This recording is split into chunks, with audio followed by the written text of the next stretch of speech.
How to share your Instagram post to your Snapchat story. Hey everybody, welcome back to our YouTube channel.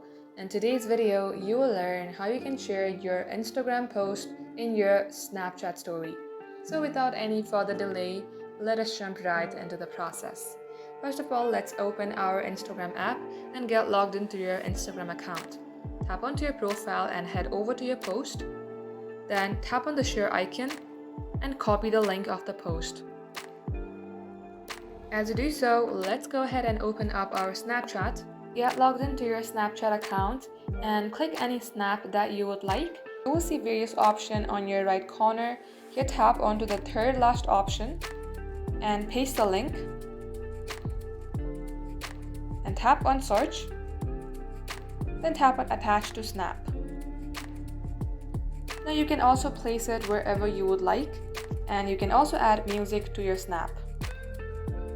Once you do so, tap onto the stories icon on your bottom. And just like so, this is how you will be able to add it to your story.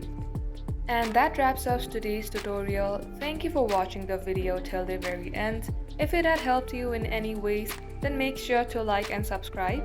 And if you have any questions regarding this video, then do comment down below. We will get back to you soon with more tutorials like this.